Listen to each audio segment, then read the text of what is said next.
இந்திய railway, Delhi metro மற்றும் நமோ rapid ரயில் ஆகியவற்றில் மேற்கொள்ளப்படும் சிறிய சீர்திருத்தங்கள் கூட காலத்திற்கேற்ப இந்தியா மாறி வருவதை காட்டுவதாக பிரதமர் மோடி தெரிவித்தார். தாய்மாமன் தங்க மோதிர திட்டத்தில் தங்க மோதிரங்களை தயாரித்து வழங்குவதற்காக ஜாய் அலுகாஸ் மற்றும் கல்யாண் ஜுவல்லர்ஸுக்கு பணி ஆணையை தமிழக அரசு வழங்கியது.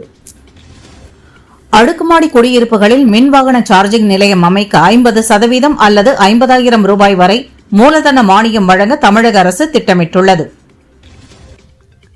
திமுக செய்ய முடியாததை நாங்கள் செய்துவிட்டதால் எம்எல்ஏக்களுக்கு கார் வழங்குவதை எதிர்க்கின்றனர். உள்ளாட்சி பிரதிநிதிகளுக்கே கார் வழங்கப்பட்டுள்ள போது எம்எல்ஏக்களுக்கு வழங்குவதில் தவறில்லை என அமைச்சர் செங்கோட்டையன் தெரிவித்தார். வங்கக்கடலில் காணாமல் போன 7 ஆந்திர மீனவர்களை தேடும் பணியை தீவிரப்படுத்த வேண்டும், அவர்களது குடும்பங்களுக்கு உதவ வேண்டும் என அம்மாநில அரசை அன்புமணி வலியுறுத்தியுள்ளார். சட்டசபையில் அமைச்சர்களும் எதிர்க்கட்சிகளும் மாறி மாறி விமர்சனம் செய்து கொள்கிறார்களே தவிர ஆரோக்கியமான விவாதங்கள் நடப்பதாக தெரியவில்லை என்று தமிழிசை சவுந்தரராஜன் கூறினார். காங்கிரஸ் எம்பி ராகுல் நடத்திய தர்ணா போராட்டத்தை தொடர்ந்து டெல்லியில் நடந்த இளைஞர்கள் போராட்டத்தில் பெல்லட் குண்டு துப்பாக்கிச்சூடு தொடர்பாக போலீஸ் வழக்கு பதிவு செய்துள்ளது. அமெரிக்க மத சுதந்திரத்திற்கான ஆணையம் பாரபட்சமாக செயல்படுகிறது. பல ஆண்டுகளாக சொந்த கருத்துக்களையே பரப்பி வரும் அந்த அமைப்பு எந்தவிதமான நம்பகத்தன்மையும் இல்லாதது என மத்திய அரசு தெரிவித்துள்ளது. உலகில் எங்கும் ஜனநாயகம் இல்லை, அப்படி இருந்தாலும் அது தேர்தல் வரைக்கும் தான் இருக்கிறது. மக்களை எங்க வைக்கணுமோ அங்கேயே வைத்துள்ளார்கள் என்று நடிகர் பிரகாஷ் ராஜ் தெரிவித்தார். தேனி போடிநாயக்கனூர் ஸ்ரீ கொண்டரங்கி மல்லையா சிவன் மல்லீஸ்வரி அம்மன் கோயிலில் ஆவணி வெள்ளிக்கிழமையை முன்னிட்டு மல்லீஸ்வரி அம்மனுக்கு சிறப்பு அபிஷேகம் நடைபெற்றது. கோவை மாவட்டம் காரமடை அருகே விவசாய பண்ணை குட்டையில் குளிக்க சென்ற தாய் ராஜாமணி, மகள் விக்னேஸ்வரி ஆகியோர் நீரில் மூழ்கி பரிதாபமாக இறந்தனர். கணவர் சரவணன் மருத்துவமனையில் சிகிச்சை பெற்று வருகிறார். வேலூர் ஜலகண்டீஸ்வரர் அகிலாண்டேஸ்வரி அம்மன் கோயிலில் ஆடி 6ஆம் வெள்ளியை முன்னிட்டு அகிலாண்டேஸ்வரி அம்மனுக்கு சந்தனக்காப்பு அலங்காரம் செய்யப்பட்டது. பழம்பெரும் நடிகை சவுகார் ஜானகியின் இறுதி ஊர்வலம் இன்று மாலை நடக்கிறது. சென்னை பெசன்ட் நகர் மின் மயானத்தில் அவரது உடல் தகனம் செய்யப்படும் என குடும்பத்தினர் தெரிவித்தனர். திமுக முன்னாள் அமைச்சர் வேலு மீதான வழக்கு பழிவாங்கும் நடவடிக்கை இல்லை என சென்னை ஹைகோர்ட்டில் லஞ்ச ஒழிப்புத்துறை மனு தாக்கல் செய்துள்ளது. ராஜஸ்தான் ராமபுரா கன்வர்புரா கிராமத்தில் உள்ள அரசு பள்ளியில் ஆய்வு நடத்துவதாக கூறி சென்ற கரப்பான் கட்சியினரை உள்ளூர் மக்கள் விரட்டியடித்தனர். தஞ்சையில் குட்கா வழக்கை முறையாக விசாரிக்காத மேற்கு காவல் நிலைய இன்ஸ்பெக்டர் உட்பட 3 போலீசாரை தஞ்சை சரக டிஐஜி ஜியா உல் ஹக் சஸ்பெண்ட் செய்து உத்தரவிட்டார். கர்நாடகாவிலிருந்து கடலூருக்கு கடத்தி வரப்பட்ட தடை செய்யப்பட்ட 300 கிலோ புகையிலை பொருட்களை புதுநகர் போலீசார் பறிமுதல் செய்து 2 பேரை கைது செய்தனர். திருச்சியிலிருந்து சிங்கப்பூருக்கு புறப்பட்ட விமானத்தில் இயந்திர கோளாறு ஏற்பட்டதால் 2 மணி நேரம் வானத்தில் வட்டமடித்த பின் மீண்டும் தரையிறக்கப்பட்டது. மக்களுக்கு நல்லது செய்ய வேண்டும் என முயற்சித்தால் அதை திமுகவினர் செய்ய விடுவதில்லை என அமைச்சர் ஸ்ரீநாத் குற்றம் சாட்டினார்.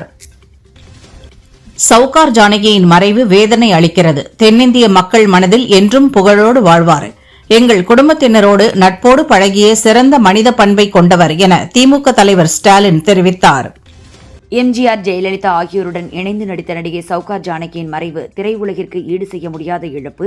அவரை இழந்து வாடும் குடும்பத்தாருக்கு ஆழ்ந்த இரங்கல் என்று எடப்பாடி பழனிசாமி தெரிவித்தார். 100 நாட்களில் 22,000 கோடி கடன் வாங்கியுள்ளார் முதல்வர் விஜய் என அதிமுக உதயகுமார் தெரிவித்துள்ளார். கடன் வாங்காமல் 2,500 உரிமை தொகை கொடுத்தால் புத்திசாலி முதல்வர் என்றார். கொரோனா உத்தரவை மீறி செயல்பட்ட 6 எம்எல்ஏக்களின் பதவிகளை சுப்ரீம் கோர்ட் வரை சென்று பழனிசாமி பிடுங்காமல் விடமாட்டார் என முன்னாள் அதிமுக அமைச்சர் சீனிவாசன் தெரிவித்தார். கொசஸ்தலை ஆற்றில் பல நிறுவனத்தின் கழிவுகள் கலப்பதால் மீன்கள் செத்து மிதக்கின்றது. சுற்றுச்சூழல் பாதிக்கும் நிறுவனங்கள் மீது விசாரணை ஆணையம் அமைத்து கடும் நடவடிக்கை எடுக்க வேண்டும் என பாமக எம்எல்ஏ கணேஷ்குமார் சொன்னார். எண்ணூர் கொசஸ்தலை ஆற்றில் கழிவுகள் கலப்பதால் மீன்கள் கொத்து கொத்தாக செத்து மிதக்கிறது. இதனால் மீனவர்களின் வாழ்வாதாரம் பாதிக்கப்படுவதாக எடப்பாடி பழனிசாமி கூறினார். அரசு தலையிட்டு மீனவர்களின் வாழ்வாதாரத்தை பாதுகாக்க வேண்டும் என்றார். தண்ணீரில் ஆக்சிஜன் அளவு குறைந்ததால் மீன்கள் இறந்ததாக அமைச்சர் ராஜீவ் விளக்கம் அளித்துள்ளார். மீன்கள் இறப்பு குறித்து குழு அமைத்து விசாரிக்கப்படுகிறது. 10 நாட்களில் அறிக்கை பெறப்படும் என்றார். டேபிளில் ஃபைல்ஸ் இருப்பதாகவும் திறந்து பார்க்க வைத்து விடாதீர்கள் என்றும் முதல்வர் பேசினார். தயவு செய்து அவர் திறந்து பார்க்க வேண்டும், நடவடிக்கை எடுக்க வேண்டும். ஜோதிடர் சொன்னால்தான் திறப்பீர்களா என சட்டசபையில் உதயநிதி கேள்வி எழுப்பினார். ஜோசியம் பார்த்து மஞ்சள் தொண்டு போட்டதையெல்லாம் தமிழ்நாடு பார்த்துவிட்டது என எதிர்க்கட்சித் தலைவர் உதயநிதிக்கு அமைச்சர் நிர்மல்குமார் பதிலளித்து பேசினார். முதல்வர் விஜய் கூறியது போல ஃபைல்கள் தயாராக இருக்கிறது என்றால் அது ஆய்வில் இருப்பதாக அர்த்தம் என சபாநாயகர் பிரபாகர் தெரிவித்தார். முதல்வர் சொன்னதை சவால் விடுவதை போல எடுத்துக்கொள்ள வேண்டாம் என்றார். உருட்டல் மிரட்டல்களுக்கெல்லாம் திமுக பயப்படாது, ஆதாரம் இருந்தால் நடவடிக்கை எடுங்கள் என உதயநிதி பேசியதற்கு கோப்பு திறப்பதில் முதல்வருக்கு எந்த தயக்கமும் இல்லை. எதிர்க்கட்சித் தலைவரின் கோரிக்கையை முதல்வர் நிறைவேற்றுவார் என அமைச்சர் ராஜ்மோகன் பதிலளித்தார். சட்டசபை கேள்வி நேரத்தை முதன்முறையாக நேரலை செய்தது திமுக ஆட்சிதான் என்றார் உதயநிதி. இதற்கு பதிலளித்த அமைச்சர் ராஜ்மோகன், ஆளும் கட்சிக்கு சாதகமானவை மட்டுமின்றி முழுமையாக நேரலையை தாவேக அரசுதான் கொடுக்கிறது என்றார். தமிழக அரசு சந்தித்து வரும் கடும் நிதி நெருக்கடியை கருத்தில் கொண்டு அரசு சார்பில் எம்எல்ஏக்களுக்கு வழங்கவுள்ள கார்கள் திமுகவின் 59 எம்எல்ஏக்களுக்கு வேண்டாம் என சட்டசபையில் எதிர்க்கட்சி தலைவர் உதயநிதி அறிவித்துள்ளார். ஒரு எம்எல்ஏ 3 லட்சம் மக்களை சென்று சந்திக்க வேண்டிய சூழல் உள்ளது. அதனால்தான் கார் வழங்குகிறோம். கார் ஒன்றும் ஆடம்பரம் இல்லை என அமைச்சர் ஆதவ் விளக்கம் அளித்தார். தொகுதி மறுவரையறை குறித்து சட்டசபையில் பேசிய எதிர்க்கட்சித் தலைவர் உதயநிதி, 543 எம்பிக்கள் எண்ணிக்கை அப்படியே இருக்க வேண்டும். தொகுதி மறுவரையறை நடந்தால் தமிழகத்தின் பிரதிநிதித்துவ விகிதாச்சாரம் குறையக்கூடாது என கூறினார். தொகுதி மறுவரையறை விவகாரத்தில் 543 எம்பிக்கள் என்பதுதான் தாவேகாவின் நிலைப்பாடு. சட்டசபையில் நிறைவேற்றப்பட்ட தீர்மானத்தில் அரசு உறுதியாக உள்ளது. இதுகுறித்து ஊடகங்களில் பொய் பிரச்சாரம் செய்யப்படுவதாக அமைச்சர் ஆதவ் அர்ஜுனா குற்றம் சாட்டினார். மின்வாரியத்தில் 18 ஹார்ட் டிஸ்குகள் மாயமானதாக கூறப்படும் நிலையில் 38 ஹார்ட் டிஸ்குகள் கிடைத்ததாக சொல்கின்றனர். அது எப்படி என திமுக எம்எல்ஏ செந்தில் பாலாஜி கேள்வி எழுப்பினார். மின்கட்டண கணக்கீட்டில் குளறுபடி இருப்பதாகவும் மின்கட்டணம் உயர்ந்துள்ளதாகவும் மக்கள் புகார் அளிக்கின்றனர். மின்துறையில் பதவி உயர்வு நிறுத்தப்பட்டுள்ளது. முக்கிய பணியிடங்கள் காலியாக உள்ளதாக திமுக எம்எல்ஏ செந்தில் பாலாஜி அடுக்கடுக்கான புகார்களை தெரிவித்தார். கடந்த திமுக ஆட்சியில் மின்துறையில் போடப்பட்ட டெண்டர்களை ஆராய்ந்ததில் 45 டெண்டர்களில் முறைகேடுகள் கண்டறியப்பட்டுள்ளது. இதுகுறித்து வழக்கு பதிவு செய்யப்பட்டு விசாரணை நடைபெற்று வருவதாக அமைச்சர் நிர்மல்குமார் தெரிவித்தார். திமுக ஆட்சியில் வைத்துவிட்டு சென்ற நிலுவைத் தொகையால் இந்த அறநிலையத்துறை நிதிச்சுமையில் இருப்பதாக சட்டசபையில் அமைச்சர் ரமேஷ் குற்றம் சாட்டினார். கோவையில் ரூபாய் 1.40 கோடியில் மருதமலை சுப்பிரமணிய சுவாமி கோயிலிலும் ரூபாய் 1.97 கோடியில் ஐயப்ப சுவாமி கோயிலிலும் புதிய மண்டபம் கட்டப்படும். மேட்டுப்பாளையம் மாதேஸ்வரன் கோயிலில் மகா மண்டபம் கட்டப்பட உள்ளதாக சட்டசபையில் அமைச்சர் ரமேஷ் அறிவித்துள்ளார். 2026-27 ஆண்டில் 50,000 புதிய விவசாய மின் இணைப்புகள் வழங்கப்படும் என்று சட்டசபையில் மின்சார அமைச்சர் நிர்மல்குமார் அறிவித்தார். சட்டசபையில் கடந்த வாரம் உதயநிதி பேச எழுந்தபோது 4 முறை அமர வைக்கப்பட்டார். இது எந்த வகையில் நியாயம் என்று கேள்வி எழுப்பிய ஓ பன்னீர்செல்வம், அமைச்சர் பதவிக்கு இணையான எதிர்க்கட்சித் தலைவர் பதவிக்குரிய மரியாதையை தர வேண்டும் என வலியுறுத்தினார். மெட்ராஸ் மாகாணத்துக்கு தமிழ்நாடு என்று பெயர் சூட்டி 60 ஆண்டுகளுக்கு மேலாகிறது. ஆனால் ஹைகோர்ட் மட்டும் மெட்ராஸ் ஹைகோர்ட்டாகத்தான் உள்ளது. அதனை தமிழ்நாடு ஹைகோர்ட் என மாற்றும் வகையில் தீர்மானம் நிறைவேற்ற வேண்டும் என அமைச்சர் நிர்மல்குமாருக்கு CV சண்முகம் கோரிக்கை விடுத்தார். தொகுதி மறுவரையறை தமிழகத்துக்கு நல்லது. தமிழக எம்பிக்களின் எண்ணிக்கை உயர்த்தும் இந்த வாய்ப்பை பயன்படுத்திக் கொள்ள வேண்டும் என பாஜக எம்எல்ஏ போஜராஜன் கூறினார். முதல்வர் விஜயை ரிசர்வ் வங்கி கவர்னர் சஞ்சய் மல்ஹோத்ரா சந்தித்து பேசினார். தலைமை செயலாளர் சாய்குமார், ரிசர்வ் வங்கியின் தமிழ்நாடு மற்றும் புதுச்சேரி மண்டல இயக்குநர் உமாசங்கர், தலைமை பொது மேலாளர் யாராசி ஜெயக்குமார் ஆகியோர் உடனிருந்தனர். குறுவை சிறப்பு தொகுப்பு இன்னும் விவசாயிகளை சென்று சேராமல் இருப்பது கண்டனத்துக்குரியது. எம்எல்ஏக்களுக்கு கார் வாங்குவதில் காட்டும் வேகத்தை விவசாயிகளுக்கான நிதியை கொடுப்பதில் காட்ட வேண்டும் என்று உதயநிதி தெரிவித்தார். டெல்டா விவசாயிகளுக்கு குறுவை தொகுப்பு நிதியை உடனே வழங்க வேண்டும் என தவிக அரசை நயனா நாகேந்திரன் வலியுறுத்தியுள்ளார். AI தொழில்நுட்பத்தை விவேகத்துடன் பயன்படுத்த வேண்டும். நாட்டின் எதிர்காலம் எவ்வாறு வடிவமைக்கப்பட வேண்டும் என்பது குறித்து தொலைநோக்கு சிந்தனையுடன் செயலாளர்கள் சிந்திக்க வேண்டும் என பிரதமர் மோடி அறிவுறுத்தினார். குறுவை தொகுப்பு அறிவிக்கப்பட்டு 70 நாட்கள் ஆகியும் இன்னும் வழங்கப்படவில்லை. அவசர சிகிச்சை பிரிவில் உள்ள நோயாளிக்கு ஆக்சிஜன் வழங்கப்படும் வேகத்தில் விவசாயிகளுக்கும் உதவ வேண்டும் என்று அன்புமணி தெரிவித்தார். சட்டசபையில் யார் கேள்வி கேட்டாலும் ஒரு அமைச்சர் மட்டுமே பதிலளிக்கிறார். மக்கள் மற்றும் தொகுதி பிரச்சினை குறித்து பேச எம்எல்ஏக்களுக்கு வாய்ப்பு கிடைப்பதில்லை என்று பிரேமலதா தெரிவித்தார். இதய நோய் பிரச்சினை காரணமாக சென்னை தனியார் மருத்துவமனையில் அனுமதிக்கப்பட்டிருந்த பழம்பெரும் நடிகை சௌகார் ஜானகி காலமானார். அவருக்கு வயது 94. தனது தனித்துவமான நடிப்பால் பல தலைமுறை ரசிகர்களின் மனதில் நீங்கா இடம் பிடித்த சௌகார் ஜானகியின் மறைவு திரையுலகத்திற்கு பேரிழப்பாகும். அவரை இழந்து வாடும் குடும்பத்திற்கும் உறவினர்களுக்கும் ஆழ்ந்த இரங்கல் என்று முதல்வர் விஜய் தெரிவித்துள்ளார். பழம்பெரும் நடிகை சவுகார் ஜானகி மறைவுக்கு அண்ணாமலை இரங்கல் தெரிவித்துள்ளார். தனது தனித்துவமான நடிப்பாலும் சிறந்த திரை ஆளுமையாலும் பல தலைமுறைகளின் மனதில் நீங்கா இடம் பிடித்தவர். அவரது மறைவு திரையுலகிற்கும் ரசிகர்களுக்கும் பேரிழப்பு என்றார். எல்லைகள் பாதுகாக்கப்படுவதில்தான் நாட்டின் பாதுகாப்பு உள்ளதாக மத்திய உள்துறை அமைச்சர் அமித்ஷா தெரிவித்துள்ளார். டெல்லியில் பெல்லட் குண்டு தாக்கியதில் பாதிக்கப்பட்டவர் தொடர்பான வழக்கில் எஃப்ஐஆர் பதிவு செய்யாத போலீசார் மீது வழக்கு பதிவு செய்ய கோரி நாடாளுமன்ற வீதி காவல் நிலையத்திற்கு மனு அளிக்க வந்த ராகுல் திடீரென தர்ணாவில் ஈடுபட்டார். தமிழக காங்கிரஸ் சார்பில் 7 நகரங்களில் நாளை முதல் ஆகஸ்ட் 29 வரை விளக்க கூட்டங்கள் நடைபெறும் என அறிவிக்கப்பட்டுள்ளது. பார்லிமெண்டில் இண்டி கூட்டணி கட்சியினர் எழுப்பிய பிரச்சினைகளை மக்களிடையே விளக்குவதற்காக கூட்டம் நடத்தப்படுகிறது. ஆகஸ்ட் 25 வரை சென்னை, செங்கல்பட்டு, திருவள்ளூர், காஞ்சிபுரம், ராணிப்பேட்டையில் மிதமான மழை பெய்ய வாய்ப்பு என வானிலை ஆய்வு மையம் தெரிவித்துள்ளது. தங்கம் விலை காலை சவரனுக்கு 880 ரூபாய் உயர்ந்த நிலையில் மாலை மீண்டும் உயர்ந்தது. சவரனுக்கு 1120 ரூபாய் உயர்ந்து ஒரு சவரன் 1,18,800 ரூபாய்க்கும், கிராமுக்கு 140 ரூபாய் உயர்ந்து ஒரு கிராம் 14,850 ரூபாய்க்கும் விற்பனையாகிறது. வெள்ளி கிராமுக்கு மீண்டும் 5 ரூபாய் உயர்ந்து ஒரு கிராம் 270 ரூபாய்க்கு விற்பனை செய்யப்படுகிறது. ஏமன் அருகே ஏடன் வளைகுடா பகுதியில் 16 இந்தியர்கள் உட்பட 20 மாலுமிகளுடன் சென்ற எரிட்ரியா நாட்டின் கச்சா எண்ணெய் கப்பல் கடல் கொள்ளையர்களால் கடத்தப்பட்டுள்ளது. இந்த சம்பவம் குறித்து மத்திய அரசு விசாரணை நடத்தி வருகிறது. இதுவரை இல்லாத வகையில் மிகவும் கடுமையான பொருளாதார தடைகளை ட்ரம்ப் அறிவித்ததை அடுத்து ஈரான் அமெரிக்காவை கடுமையாக சாடியுள்ளது. புதிய அமெரிக்க தடைகளை பொருளாதார பயங்கரவாதம் மற்றும் மனித குலத்திற்கு எதிரான குற்றங்கள் என ஈரான் கண்டித்தது. உலகத்தின் மிகப்பெரிய ராணுவத்தை கொண்டிருக்கிற நாட்டின் பிரதமர் மோடி நக்சலைட்டுகளை சுட்டுக் கொன்றதை பெருமையாக பேசுவது அதிர்ச்சி அளிக்கிறது என இந்திய கம்யூனிஸ்ட் மாநில செயலாளர் வீரபாண்டியன் தெரிவித்தார். முதல்வர் விஜய் அறிவித்துள்ள கார் எங்களுக்கு வேண்டாம், அந்த பணத்தில் எங்கள் ஊருக்கு நெல் குடோன் கட்டித்தர வேண்டும் என பாமக எம்எல்ஏ சௌமியா அன்புமணி கூறினார். கோவை குண்டுவெடிப்பில் கைதான முஸ்லிம் சகோதரர்கள் நீண்ட காலமாக சிறையில் இருக்கிறார்கள். அவர்களின் நன்னடத்தையை கருத்தில் கொண்டு அவர்களை விடுதலை செய்ய வேண்டும் என சட்டசபையில் திமுக எம்எல்ஏ அம்பேத்குமார் கோரிக்கை விடுத்தார்.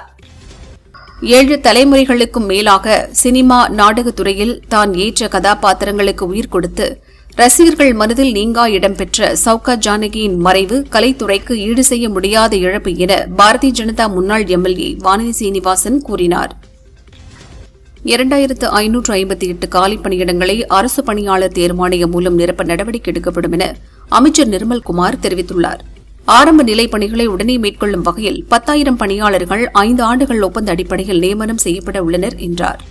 கோயில் பணியாளர்கள் மற்றும் அவர்களின் வாரிசுகள் திருமணத்திற்காக வழங்கப்படும் கடன் முதுநிலை பணியாளர்களுக்கு ரூபாய் 2 லட்சமாகவும், முதுநிலை அல்லாத பணியாளர்களுக்கு ரூபாய் 1 லட்சமாகவும் உயர்த்தப்படும் என அமைச்சர் ரமேஷ் அறிவித்தார். ஆண்டுதோறும் காமராஜர் பிறந்த நாளான ஜூலை 15ஆம் தேதி முக்கிய திருக்கோயில்களில் சிறப்பு வழிபாடு மற்றும் பொது விருந்து நடத்தப்படும் என அமைச்சர் ரமேஷ் அறிவித்தார். எங்களுக்கு பெரிய பண பலம் கிடையாது, ஒரே பலம் முதல்வர் மட்டுமே என அமைச்சர் நிர்மல்குமார் சட்டசபையில் தெரிவித்தார். ஆட்சி அமைத்த பிறகும் அமைச்சரான எண்ணம் கூட தோன்றாமல் தொடர்ந்து பணியாற்றுகிறோம் என்றார். நாங்கள் எந்தவித மிரட்டல்களுக்கும் பூச்சாண்டிகளுக்கெல்லாம் பயப்பட மாட்டோம் என திமுக எம்எல்ஏ சேகர் பாபு சட்டசபையில் தெரிவித்தார். சென்னையில் நடந்த அரசியல் விவாத நிகழ்ச்சியில் திமுகவினரை இழிவாக பேசியதாக கூறி நாஞ்சில் சம்பத்தை திமுகவினர் அடிக்க பாய்ந்தனர். சேர்களை வீசினர். நிகழ்ச்சி பாதியில் நிறுத்தப்பட்டது. சவுகார் ஜானகியின் மறைவுக்கு மக்கள் நீதி மய்யம் எம்பி கமல்ஹாசன் இரங்கல் தெரிவித்துள்ளார். தென்னிந்திய திரையின் தவிர்க்க இயலாத நடிப்பு கலைஞர் அவர். அன்னை பிம்பம் ஒன்று விடை பெற்றது, கண்ணீரோடு வழி அனுப்புகிறேன் என்றார். தமிழகத்தில் இடபிள்யூஎஸ் மூலம் இடஒதுக்கீடு வழங்க வேண்டும் என சட்டசபையில் அதிமுகவின் தளவாய் சுந்தரம் வலியுறுத்தினார். அதிமுக சமூக நீதியை காக்கும் இயக்கம் நாங்கள் ஏற்கவில்லை என அதிமுக சண்முகம் பதிலளித்தார். எம்எல்ஏக்களுக்கு கார் தருவது போல ஊராட்சி மன்ற தலைவர்களுக்கும் கார் வழங்க வேண்டும். வசதிகளை கொடுத்தால்தானே கேள்வி கேட்க முடியும் என்று மாணிக்கம் தாக்கூர் தெரிவித்தார். இடதுசாரிகளை அடுத்தடுத்து குறிவைக்கப்படுவதை தற்செயலானது என்று எடுத்துக்கொள்ள முடியாது. இடதுசாரி மாணவர் இயக்கங்களை குறிவைத்ததன் மூலம் தலைமை செயலாளரின் சித்தாந்த சாய்மானம் அம்பலப்பட்டு நிற்கிறது என மார்க்சிஸ்ட் கம்யூனிஸ்ட் மாநில செயலாளர் சண்முகம் கூறினார். சட்டசபையில் முதல்வர் விஜய் எதிர்க்கட்சியை நோக்கி அமர்ந்துள்ளதால் அவருடைய முகத்தை எங்களால் பார்க்க முடியவில்லை. அவரது முகத்தை பார்க்கும் வகையில் ஒரு திரை வைக்க வேண்டும் என்று தாவிக எம்எல்ஏ கல்லானை கோரிக்கை வைத்தார். இடதுசாரிகள் குறிவைக்கப்படுவதை தற்செயலானது என எடுத்துக்கொள்ள முடியாது. தமிழகம் முழுவதும் நாளை மார்க்சிஸ்ட் கம்யூனிஸ்ட் சார்பில் ஆர்ப்பாட்டம் நடத்தப்படும் என அக்கட்சியின் மாநில செயலாளர் சண்முகம் அறிவித்துள்ளார். எம்எல்ஏக்களுக்கு கார் வாங்குவதில் காட்டும் குதிரை வேகத்தை விவசாயிகள் நலனில் காட்ட தயங்குவது ஏன் என தினகரன் கேள்வி எழுப்பியுள்ளார். குறுவை சாகுபடி முடிந்து அறுவடை செய்யும் தருவாயிலும் குறுவை தொகுப்பை அரசு இன்னும் வழங்கவில்லை என குற்றம் சாட்டினார். சிறை கைதிகளின் மனநலத்தை பாதுகாக்கும் மனநல ஆலோசகர்களின் மாதாந்திர மதிப்பூதியம் ரூபாய் 25,000 ரூபாய் 30,000 உயர்த்தி வழங்கப்படும் என அமைச்சர் நிர்மல்குமார் அறிவித்தார். பார்லிமெண்டில் தற்போது இருக்கும் எம்பிக்களுக்கு பேச நேரம் கிடைப்பதில்லை என ஆதவ் அர்ஜுனா தெரிவித்தார். தமிழகத்திற்கு எம்பிக்கள் அதிகம், ஆனால் உத்தரப்பிரதேசம், மத்திய பிரதேசம், பீகார், குஜராத்திலும் அதிகம் என்றார். மேகதாது அணை கட்ட கர்நாடக அரசு தீவிரம் காட்டும் நிலையில் இனியும் தமிழக அரசு அலட்சியம் காட்டக்கூடாது என அன்புமணி வலியுறுத்தியுள்ளார். தமிழகத்திற்கு ஒரு சொட்டு நீர் கூட வராது என்றார். பொதுப்பணி, நெடுஞ்சாலை, விளையாட்டு உள்ளிட்ட துறைகள் தொடர்பாக தங்கள் தொகுதி குறைபாடுகள் குறித்த கடிதத்தை வரும் 25ஆம் தேதி வரை தலைமை செயலகத்திற்கு வந்து எம்பிக்கள் கொடுக்கலாம் என சட்டசபையில் அமைச்சர் ஆதவ் தெரிவித்துள்ளார். ஊழல் செய்தவர்களிடம் உம்முனும், கரப்ஷன் செய்தவர்களிடம் கம்முனும் இருந்தோம். இப்போ தாவேக ஆட்சியில் ஜம்முன்னு இருப்பதாக மக்கள் சொல்கிறார்கள். அதுதான் மாற்றம் என்கிறார் தாவேக எம்எல்ஏ கல்லானை. ஏழ்மையான உறுப்பினர் வைத்த கோரிக்கையால் தான் முதல்வர் கார் வழங்குவதாக கூறினார். எதிர்க்கட்சித் தலைவர் உதயநிதிக்கு 3 வீடுகள் உள்ளன. அவர் ஏன் அரசு பங்களாவில் இருக்கிறார்? அவருக்கு வீடுகள் இருப்பதால் பங்களா தர முடியாது என சொல்ல முடியுமா என அமைச்சர் ஆதவ் பேசினார். சட்டசபை வரலாற்றில் முதல் முறையாக எதிர்க்கட்சியினரை விட ஆளும் கட்சியினர் மற்றும் அமைச்சர்கள் பேசியதைத்தான் அவை குறிப்பிலிருந்து நீக்கி வரலாறு படைத்துள்ளீர்கள் என சபாநாயகரிடம் உதயநிதி தெரிவித்தார். பெரும்பான்மை கட்சியாக தன்னை நிரூபித்த தாவேகாவுக்கு எந்த பயமும் இல்லை. சட்டசபை நிகழ்வுகளை நேரலை செய்யும் தைரியம் திமுகவுக்கு இல்லை என அமைச்சர் ஆதவ் விமர்சித்து பேசினார். எண்ணூர் கொசஸ்தலை ஆற்றில் கழிமுகம் தொடர்பாக சட்டசபையில் சிறப்பு கவன ஈர்ப்பு தீர்மானம் கொண்டுவரப்பட்டது. அவை குறிப்பில் நீக்கப்படுவதெல்லாம் ரீல்ஸாக மாறி பரவிக் கொண்டிருப்பதாக எதிர்க்கட்சித் தலைவர் உதயநிதி கூறினார். பதிலளித்த சபாநாயகர், நீக்கப்பட்ட பதிவுகளை ரீல்ஸாக வெளியிடுவோர் மீது நடவடிக்கை எடுக்கப்படும் என்றார். பாஜக மேலிடம் அழைப்பு விடுத்த நிலையில் தமிழக தலைவர் நயினார் நாகேந்திரன் டெல்லிக்கு பயணம் மேற்கொண்டுள்ளார். புதிய நிர்வாகிகள் நியமனம் குறித்து பேசவும், அண்ணாமலை ஆதரவாளர்களை மீண்டும் கட்சியில் இணைப்பது குறித்தும் பேச உள்ளார். திருத்தணி முருகன் கோயிலில் செப்டம்பர் 1 முதல் செல்போன் கேமரா கொண்டு செல்ல பக்தர்களுக்கு தடை விதிக்கப்பட்டுள்ளது. மின்சாதன பொருட்களை வைக்க கவுண்டர்கள் அமைக்கப்படுகிறது. தமிழகத்தில் தாவேக ஆட்சி நடக்கிறது என்பது உண்மை அல்ல, அதிகார வர்க்கத்தின் ஆட்சிதான் நடக்கிறது என சிபிஐ எம்பி சுப்பராயன் விமர்சனம் செய்தார். பங்களிப்பு ஓய்வூதிய திட்டத்தின் கீழ் பணியாற்றி ஓய்வு பெற்ற அல்லது பணியில் இருக்கும்போது உயிரிழந்த அரசு ஊழியர்களின் குடும்பத்தினருக்கு வழங்கப்படும் இடைக்கால மாத ஊதியத்தில் அகவிலைப்படியை 60% உயர்த்தி தமிழக அரசு உத்தரவிட்டுள்ளது. தமிழகத்தில் 45,000 கிலோமீட்டர் தூர மாவட்ட இதர சாலைகளை இருவழிச்சாலையாக மேம்படுத்த மாநில நெடுஞ்சாலைத்துறை திட்டமிட்டுள்ளது. விநாயகர் சதுர்த்தியை முன்னிட்டு தமிழகம் முழுதும் இந்து முன்னணி சார்பில் 1.5 லட்சம் விநாயகர் சிலைகள் பிரதிஷ்டை செய்யப்பட உள்ளன. ஓணம் பண்டிகையை முன்னிட்டு திருவனந்தபுரத்திற்கு 3 சிறப்பு ரயில் சேவைகள் அறிவிக்கப்பட்டுள்ளன. தமிழகத்தில் சர்க்கரை விலை வரலாறு காணாத அளவிற்கு உயர்ந்து 1 கிலோ சர்க்கரை 67 ரூபாய்க்கு விற்பனை செய்யப்படுகிறது. திருவாரூரில் கடந்த 2 நாட்களாக பெய்த கனமழை காரணமாக அறுவடைக்கு தயாராக இருந்த 500 ஏக்கர் நெற்பயிர்கள் நீரில் மூழ்கி சேதமடைந்ததாக விவசாயிகள் தெரிவித்தனர். நாமக்கல்லில் ஒரு முட்டையின் கொள்முதல் விலை 5 ரூபாய் 40 காசுகளாக இருந்த நிலையில் 20 காசுகள் குறைந்து 5 ரூபாய் 20 காசுகளாக விலை நிர்ணயம் செய்யப்பட்டுள்ளது.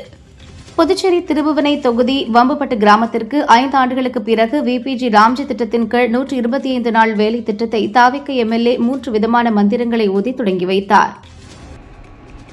நீலகிரி மாவட்டம் கூடலூர் அருகே புலி தாக்கியதில் மேலும் ஒருவர் மரணமடைந்தார். ரவி என்பவரின் உடல் பாகங்களை போலீசார் மீட்டனர். கடந்த வாரம் பாலகிருஷ்ணன் என்பவர் மரணமடைந்தார். ராமேஸ்வரம் மீனவர்கள் 11 பேர் படகில் ஏற்பட்ட பழுது காரணமாக இலங்கை நெடுந்தீவு அருகே இருந்தபோது இலங்கை கடற்படை ஆகஸ்ட் 9 கைது செய்து சிறையில் அடைத்தது. இலங்கையில் தஞ்சமடைந்ததால் அவர்களுக்கு செப்டம்பர் 4 வரை நீதிமன்ற காவல் நீட்டிக்கப்பட்டுள்ளது. சீமை கருவேல மரங்களை அகற்றுவது தொடர்பான வழக்கில் அரசுக்கு சென்னை ஹைகோர்ட் கண்டனம் தெரிவித்துள்ளது. சீமை கருவேல மரங்களை அகற்ற கள ஆய்வு நடத்தப்படும் என அதிகாரிகள் கூறுவது தாமதப்படுத்தும் தந்திரம் என தெரிவித்துள்ளது. கனிம நிதியிலிருந்து ரூபாய் 5 கோடி ஒதுக்க மாவட்ட கலெக்டர்களுக்கு கோர்ட் உத்தரவிட்டுள்ளது. தரமற்ற பொம்மைகளை விற்பனை செய்ய அனுமதித்ததற்காக பிரபல ஆன்லைன் வர்த்தக நிறுவனமான பிளிப்கார்ட்டிற்கு ரூபாய் 5 லட்சம் அபராதம் விதித்து மத்திய நுகர்வோர் பாதுகாப்பு ஆணையம் உத்தரவிட்டுள்ளது. லண்டனுக்கு சுற்றுப்பயணம் சென்றுள்ள தெலுங்கானா முதல்வர் ரேவந்த் ரெட்டி அமெரிக்கா செல்ல மத்திய அரசு அனுமதி மறுத்துள்ளதாக அவரது அலுவலகம் தெரிவித்துள்ளது. ராஜஸ்தானில் ஜெய்சால்மர் பகுதியில் உள்ள இந்தியா பாகிஸ்தான் எல்லையில் நமது ராணுவ வீரர்கள் ஹெலிகாப்டர்களை சாலையில் தரையிறக்கி வெற்றிகரமாக ஒத்திகை செய்தனர். மத்திய அரசு பணியாளர் தேர்வாணையத்தின் UPSC முதன்மை தேர்வுகள் இன்று காலை 9 மணிக்கு தொடங்கி நடைபெற்று வருகிறது. 13,343 தேர்வர்கள் தேர்வு எழுதுகின்றனர். திருச்சி சமயபுரம் மாரியம்மன் கோயிலுக்குள் செப்டம்பர் 1 முதல் செல்போன்கள் கொண்டு செல்ல கோயில் நிர்வாகம் தடை விதித்துள்ளது. மதுரை அனுஷத்தின் அனுகிரகம் அமைப்பு சார்பில் காஞ்சி மகா பெரியவரின் அனுஷ உற்சவம் கூடல் நகர் ஆணையூர் மெயின் ரோடு வஉசி தெருவில் அமைந்துள்ள ஸ்ரீ மகா பெரியவா கோவிலில் நடைபெற்றது. இதில் திரளான பக்தர்கள் பங்கேற்றனர். பெருவின் தெற்கு ஆண்டிஸ் மலைப்பகுதியில் சக்தி வாய்ந்த நிலநடுக்கம் ஏற்பட்டது. இந்த நிலநடுக்கம் ரிக்டரில் 6.7 பதிவானது.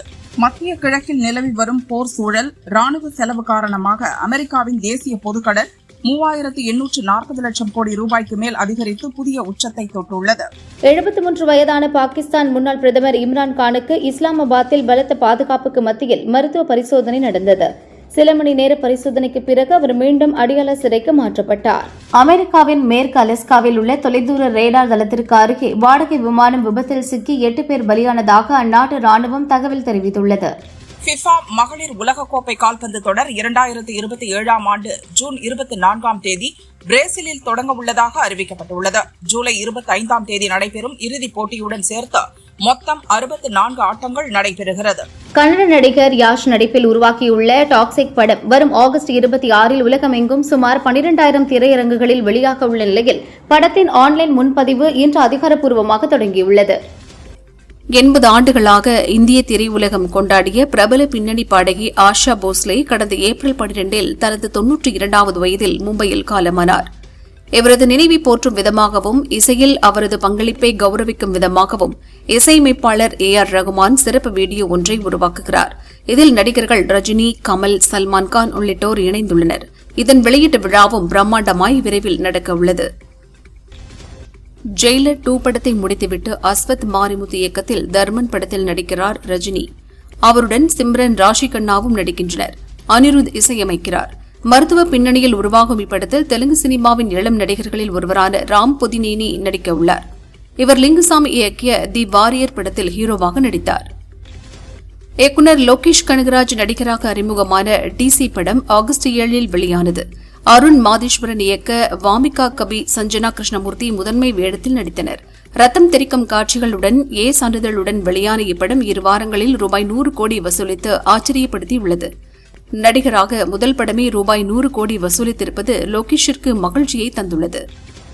சந்தீப் ரெட்டி வங்கா இயக்கத்தில் பிரபாஸ் நடித்து வரும் ஸ்பிரிட் படத்தில் நாயகியாக முதலில் தீபிகா படுகோனே தான் நடிப்பதாக இருந்து பின்னர் விலகினார். இதுபற்றி இப்பட தயாரிப்பாளர் பிரணய் ரெட்டி வங்கா கூறியதாவது: ஓராண்டு காலமாக தீபிகா இந்த படத்திற்காக அவரது நேரத்தை செலவழித்தார். கதை, கதாபாத்திரமும் அவருக்கு பிடித்திருந்தது. ஆனால் படத்தின் லாபத்தில் தனக்கு 10% பங்கு வேண்டும் என கேட்டார். அதோடு படப்பிடிப்பு நேரம் குறித்து பிரச்சனையும் வந்தது. அதனால் விலகினார் என தெரிவித்துள்ளார். நடிகை கௌரி கிஷன் தமிழ், மலையாளம் மற்றும் தெலுங்கு படங்களில் நடிக்கிறார். முதன்முறையாக தாரகை என்ற படத்தில் கதையின் நாயகியாக நடிக்கிறார். அவருடன் காளி வெங்கட், ஸ்ரீமன் உள்ளிட்டோரும் நடிக்க கிரிஷ் இயக்குகிறார். ஒரு பெண்ணின் பயணத்தை மையமாக வைத்து அதில் வரும் உறவுகள், வாழ்க்கை தேர்வு மற்றும் சுதந்திரம் குறித்த கேள்விகளை இப்படம் முன்வைக்கப் போகிறது. மகாத்மா காந்தியின் வாழ்க்கையை வைத்து ஏற்கனவே சில படங்கள் வந்துள்ளன. காந்தியின் அதிகம் அறியப்படாத 21 நாட்களை மையமாக கொண்டு தற்போது ஹிந்தியில் புதிய படம் ஒன்று உருவாகிறது. இதில் அவரது வேடத்தில் மனோஜ் பாஜ்பாய் நடிக்கிறார். சுகிர் மிஸ்ரா இயக்குகிறார். சுதந்திரம் கிடைக்கும் தருவாயில் காந்தியடிகள் எடுத்த ஒரு எதிர்பாராத முடிவையும் அதன் மூலம் அவர் தன்னை எப்படி மறுசீரமைத்துக் கொண்டார் என்பதையும் இப்படம் பதிவு செய்ய இருக்கிறதாம்.